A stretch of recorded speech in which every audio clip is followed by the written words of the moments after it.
10-minute mobility routine for running. Start off standing up straight, just bring the two arms up and down, loosen out those shoulders, just up and down for a couple of reps. Try and swing the arms with as much range of motion as you can. Swing them right back above your head and then right back behind you. Just get a couple of those, and then from there we'll bring it across. Just realising to stop my timer. So we'll go across the body, just a couple of those, loosen out that shoulder. That's good. So I'm bringing one arm over and then one arm under, or opposite arm going over and under. Good. And then from there, I'm just going to use my right arm. I'm just going to swing it forwards, rotate it forwards in that kind of swimming motion. Really loosen out that shoulder joint. We're going to work from the upper body right down towards the ankles.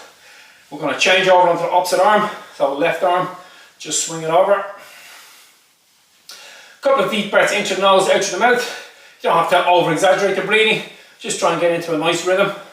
That's it, and relax. And then we're going to go back to the right arm. We're going the opposite direction this time. So the right arm is swinging backwards. Kind of like a backstroke motion if you were swimming. And then change over onto the left arm. Good. Again, just be aware of that breathing. Great. From there, you're going to bring the two arms across the body. And now we're going to just rotate up through that thorax. So just rotating around. Don't worry about the knees, can bend a little bit. The hips can shift. Doesn't really matter. Don't overemphasize your technique. All you're trying to get is just some good mobility working through that thoracic spine. That's good. So my head is following my elbows. And if I want to extend that and get some mobility up into the neck, I'll just look forward at the clock on the wall across the room. Keep my head fixed looking at the clock. And if I rotate like the way I was, I'm getting lots of neck rotation now as well. So it really loosens out the neck. Fantastic exercise for anybody who sits at a desk all day. And relax. From there, hands down onto the hips. Just shift the hips from side to side. Good. Just side to side. Loosen out that lower back. We're going down towards that lumbar spine now. Trying to get a little bit into those sacroiliac joints. And then across, of course, into the hip joints as well. That's it. So really shifting it across the midline. And then from there, we're just going to go forwards and backwards now. So adding a little bit of flexion to the lumbar spine and a little bit of extension. Again, excellent exercise for anybody who sits at a desk all day. Just to get that flexion and extension through the back. Okay, from there, we're just going to do some circumduction. So just rotating those hips around. Good. Get right around. Really loosen out those hips now. You're starting to think about getting into the hip joint, and then the knee joint is going to be rotating as well. Change direction, so opposite direction now. Good. Excellent. And from there, we're just going to forward flex it down as far as you feel comfortable, and then come back up and just down again. So it's kind of like doing a deadlift. We're keeping those legs straight at the back. Just dropping down towards the ground. And each time you should find that you get a little bit further down. Back up. When you come up, I like to extend my back a little bit when I come up. That way you're really getting those quads to relax and then the hamstrings to really stretch. We'll just get two more of those. Last one, and then we'll hold it down. Good. And then take it back up. From there, standing at the back of the mat, we're going to go out into like a long lunge. I'm going to bring the right knee down to the ground. So left leg is forward, right knee is down. And from there, we're just going to push those hips down towards the front heel. So your hips are getting driven down towards the ground in a kind of a diagonal motion down towards the heel. And then we'll just hold it there.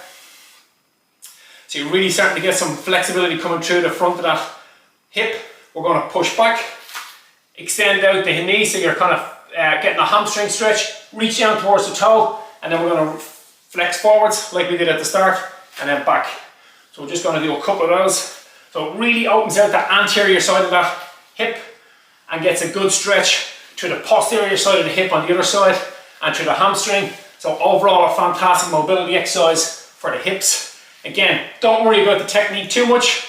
As long as you're going in the same plane of motion, you're going to be hitting those mobility sites that you want to get at. Last one. Good. Change over. So left leg is back, right leg is forwards. We're going to drive those hips down towards that right heel. Hold it there. Good. And then from there we'll come back, touch the big toe with the left hand, and then start to get that mobility exercise going again. So we'll just do a couple of those. As you go forwards, try and push it down a little bit further each time if you can, and then come back and make sure you get down to that foot and get that stretch through that hamstring and posterior hip joint. Good. That's it. Last one. Good. Switch legs again. This time the left leg's going forwards. What we're going to do is we're going to bring the left leg across the midline. So it's going to cross the body, and then I'm going to fold it down. I'm going to bring the hip, like the knee is pointed forwards now, okay? So in yoga, I think they call that the pigeon pose. So we're just down, I'm holding that position down. So I'm really feeling a big stretch across my glutes. But what I'm doing is I'm mobilizing the front and inside of the hip, and definitely the posterior lateral side of the hip on the back. From there, hands in the push-up position. We're going to lift up and then down. So we're going to make it a bit more dynamic than just a stretch. So you're really coming up and down. You're really starting to feel that hip being brought through much more range of motion as you rotate up and down. That's good. Last one, and relax. Come up onto the toes at the back. Bring the left leg back. Bring the right knee forwards. Point that knee forwards, and then just drop it down. Hold it down in that stretch position for a second. Hands in, and then we're going to lift up and down and really start to get the mobility going through that hip by just almost doing like a push-up, pushing up and down. You change the emphasis from the anterior hip joint to the posterior side of the hip joint, and you really start to mobilize it. Good. Last one. And relax. Coming back up straight. 2 feet are almost together, so a little bit apart. I'm going to put my hands down onto my knees, and I'm just going to push my knees to the side and then to the opposite side. And then I'll go 3 forwards and then extend it fully, down, extend fully, down, extend fully. I'll do that again from the side. So I'm going to the side for like 3 or 4 reps, and then to the other side. And then we'll go forwards for 5. And then the 5 extensions is just fully extend it back. Really get the extension coming up through that knee. That's good. Okay. From there, we've got 1 foot behind us. Okay, so just a little split stance. And what you're going to do is you're going to push that heel down to the ground and then just pull the toes as much into flexion as you can. If you need to hold onto a wall, that's fine. We're really getting some mobility going through that ankle joint and through the midfoot, all those little bones in the midfoot that take a pounding when you run. It's really important to get some mobility through those, guys. That's it. I'm going to change over. So just push it in and back. So we've got right down from the knees down into the ankle now. So push that heel down towards the ground and then really bring it up as high as you can when you come up, and that will get the mobility into that midfoot and the forefoot, all those little small bones and small joints. We've got about 2 minutes remaining of this 10-minute mobility. So 2 legs out wide this time. So we're really going to work into those runner's muscles, so that the adductors, the quads, the hamstrings, they all work really hard when you're running. So it's going to go across that groin, hip joint, sacroiliac joint, low back area and knees. So straight down and then come back up and extend it back, and then just drop it down slowly. Come back up and extend it back. Just one more time.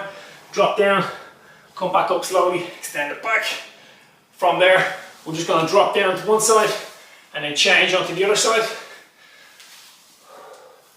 Just do a couple of those, get right across. Each time try and get a little bit further. So we're really getting the mobility coming across that pubic symphysis, sacroiliac joints, and obviously the medial side and anterior side of that hip joint. And relax. From there, 2 feet almost together. We're going to drop down into the deepest squat that you can find. And then from there, hands down to the ground, push the 2 knees apart. You can ever so slightly lean forwards. So I'm really just prizing my 2 knees away from each other, and you'll feel that stretch coming across the adductor muscles, but really mobilizing that hip. Come back up, drop it down, push the 2 knees apart, come back up. We'll do 1 more of those. Drop it down, push the knees apart. Good. Come back up. And then I'm going to finish up with, my favourite is just, I'll go sideways in this one. Just drop it straight down. And back up. We'll just finish up with 5 of those. So get all the way down so you're really flexing everything on the posterior side as you go down, and then extend it as you come back up. And that's our 10 minutes done. Last one. Hands up, extend it back, go into full extension, and relax. That is 10 minutes of a full body mobilization. You pretty much hit every joint there. If you can do nothing else during the week in terms of strength and conditioning, I would do that alone. That 10 minutes alone will work wonders for your body in terms of recovery and the ability to drive on week to week. Remember guys, run far, run fast, but most of all, run sensible.